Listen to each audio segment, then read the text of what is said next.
Birthday. Next morning, while Almanzo was eating his oatmeal, Father said this was his birthday. Almanzo had forgotten it. He was 9 years old that cold winter morning.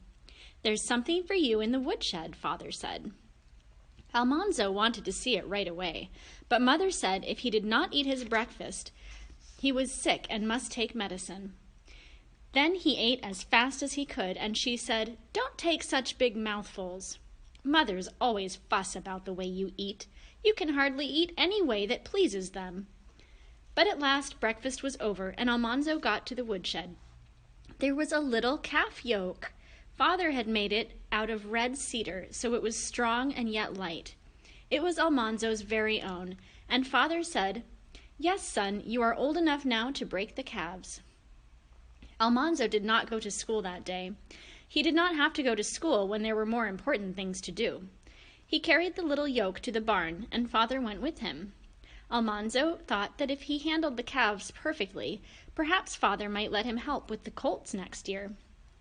Star and Bright were in their warm stall in the south barn.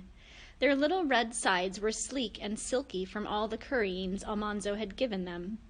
They crowded against him when he went into the stall and licked at him with their wet, rough tongues. They thought he had brought them carrots. They did not know he was going to teach them how to behave like big oxen. Father showed him how to fit the yoke carefully onto their soft necks. He must scrape its inside curves with a bit of broken glass till the yoke fitted perfectly and the wood was silky smooth. Then Almanzo let down the bars of the stall, and the wandering calves followed him into the dazzling, cold, snowy barnyard. Father held up one end of the yoke while Almanzo laid the other end on Bright's neck. Then Almanzo lifted up the bow under Bright's throat and pushed its ends through the holes made for them in the yoke. He slipped a wooden bow pin through one end of the bow, above the yoke, and it held the bow in place. Bright kept twisting his head and trying to see the strange thing on his neck, but Almanzo had made him so gentle that he stood quietly, and Almanzo gave him a piece of carrot. Star heard him crunching it and came to get his share. Father pushed him around beside Bright under the other end of the yoke, and Almanzo pushed the other bow up under his throat and fastened it with its bow pin. There already he had his little yoke of oxen. Then Father tied a rope around Star's nubs of horns, and Almanzo took the rope. He stood in front of the calves and shouted, "Get up!" Star's neck stretched out longer and longer. Almanzo pulled till finally Star stepped forward. Bright snorted and pulled back. The yoke twisted Star's head around and stopped him, and the two calves stood wondering what it was all about. Father helped Almanzo push them till they stood properly side by side again. Then he said, "Well, son, I'll leave you to figure it out," and he went into the barn. Then Almanzo knew that he was really old enough to do important things all by himself. He stood in the snow and looked at the calves, and they stared innocently at him. He wondered how to teach them what "get up" meant. There wasn't any way to tell them, but he must find some way to tell them. "When I say 'get up,' you must walk straight ahead." Almanzo thought a while, and then he left the calves and went into the cow's feed box and filled his pockets with carrots. He came back and stood as far in front of the calves as he could, holding the rope in his left hand. He put his right hand into the pocket of his barn jumper.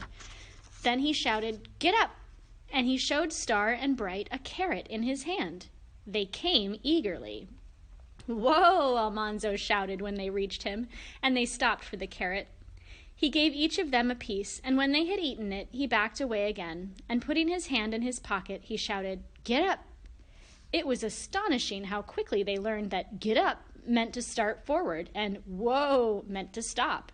They were behaving as well as grown-up oxen when Father came to the barn door and said, "That's enough, son." Almanzo did not think it was enough, but of course he did not contradict Father. "Calves will get sullen and stop minding you if you work them too long at first," Father said. "Besides, it's dinner time." Almanzo could hardly believe it. The whole morning had gone in a minute. He took out the bow pins, let the bows down, and lifted the yoke off the calves' necks. He put Star and Bright in their warm stall. Then Father showed him how to wipe the bows and yoke with wisps of clean hay and hang them on their pegs. He must always clean them and keep them dry, or the calves would have sore necks. In the horse barn, he stopped just a minute to look at the colts. He liked Star and Bright, but calves were clumsy and awkward compared with the slender, fine, quick colts. Their nostrils fluttered when they breathed. Their eyes moved as swiftly as birds. They tossed their heads with a flutter of manes and daintily pawed with their slender legs and little hooves, and their eyes were full of spirit. "I'd like to help break a colt," Almanzo ventured to say. "It's a man's job, son," Father said. "One little mistake'll ruin a fine colt." Almanzo did not say any more. He went soberly into the house. It was strange to be eating all alone with Father and Mother. They ate at the table in the kitchen, because there was no company today. The kitchen was bright with the glitter of snow outside. The floor and the tables were scrubbed bone white with lye and sand. The tin saucepans glittered silver, and the copper pots gleamed gold on the walls. The tea kettle hummed, and the geraniums on the windowsill were redder than Mother's red dress.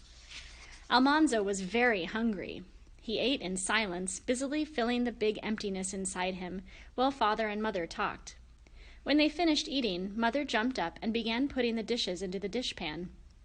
"You fill the wood box, Almanzo," she said, "and then there's other things you can do." Almanzo opened the woodshed door by the stove. There, right before him, was a new hand sled. He could hardly believe it was for him. The calf yoke was his birthday present. He asked, "Whose sled is that, Father? It isn't for me." Mother laughed, and Father twinkled his eyes and asked, "Do you know any other 9-year-old that wants it?" It was a beautiful sled. Father had made it of hickory. It was long and slim and swift-looking. The hickory runners had been soaked and bent into long, clean curves that seemed ready to fly. Almanzo stroked the shiny, smooth wood. It was polished so perfectly that he could not feel even the tops of the wooden pegs that held it together. There was a bar between the runners for his feet. "Get along with you," Mother said, laughing. "Take that sled outdoors where it belongs." The cold stood steadily at 40 below zero, but the sun was shining, and all afternoon Almanzo played with his sled. Of course it would not slide in the soft, deep snow, but in the road the bobsled's runners had made 2 sleek, hard tracks. At the top of the hill, Almanzo started the sled and flung himself on it, and away he went. Only the track was curving and narrow, so sooner or later he spilled into the drifts. End over end went the flying sled, and headlong went Almanzo. But he floundered out and climbed the hill again. Several times he went into the house for apples and donuts and cookies. Downstairs was still warm and empty. Upstairs was the thud-thud of Mother's loom and the clickety-clack of the flying shuttle. Almanzo opened the woodshed door and heard the slithery, soft sound of a shaving knife and the flap of a turned shingle. He climbed the stairs to Father's attic working room. His snowy mittens hung by their string around his neck. In his right hand he held a donut, and in his left hand 2 cookies.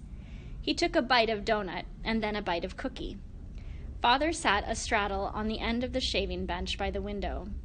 The bench slanted upward toward him, and at the top of the slant 2 pegs stood up. At his right hand was a pile of rough shingles, which he had split with his axe from short lengths of oak logs. He picked up a shingle, laid its end against the pegs, and then drew the shaving knife up its side.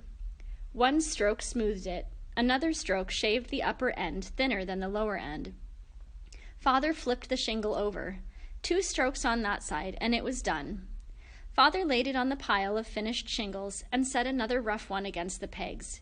His hands moved quickly and smoothly. They did not stop even when he looked up and twinkled at Almanzo. "Be you having a good time, son?" he asked. "Father, can I do that?" said Almanzo. Father slid back on the bench to make room for him in front of him. Almanzo straddled it and crammed the rest of the donut into his mouth. He took the handfuls of the long knife in his hands and shaved carefully up the shingle. It wasn't as easy as it looked. So Father put his big hands over Almanzo's, and together they shaved the shingles smooth. Then Almanzo turned it over, and they shaved the other side. That was all he wanted to do. He got off the bench and went in to see Mother. Her hands were flying, and her right foot was tapping on the treadle of the loom. Back and forth the shuttle flew from her right hand to her left and back again, between the even threads of warp, and swiftly the threads of warp crisscrossed each other, catching fast the thread that the shuttle left behind it.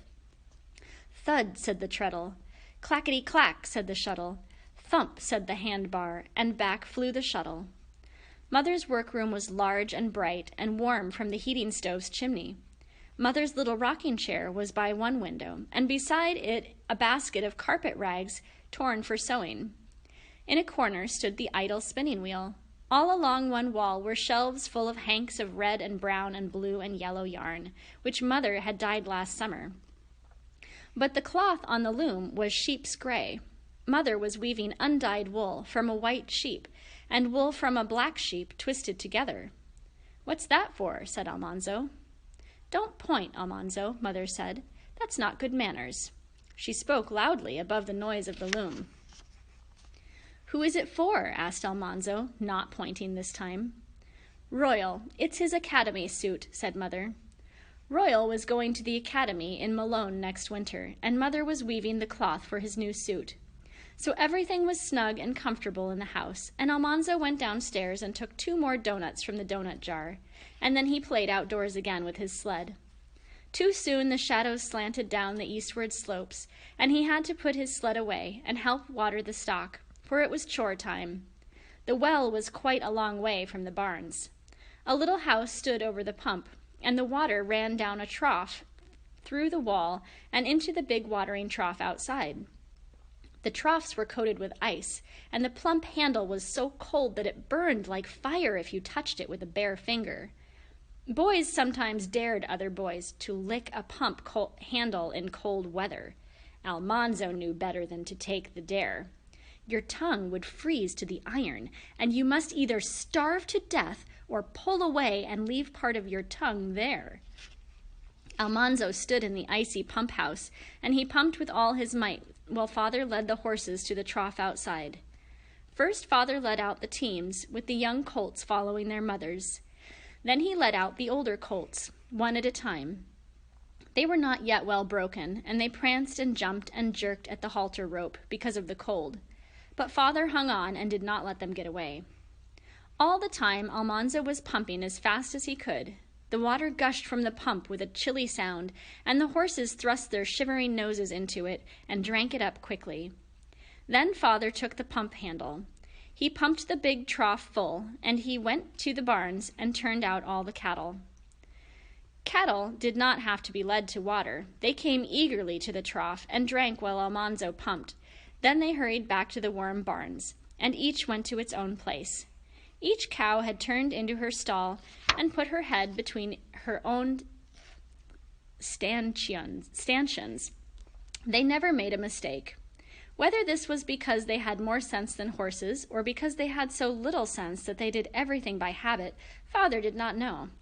Now Almanzo took the pitchfork and began to clean the stalls, while Father measured oats and peas into the feed boxes. Royal came from school, and they all finished chores together as usual. Almanzo's birthday was over. He thought he must go to school the next day, but that night Father said it was time to cut ice. Almanzo could stay at home to help, and so could Royal.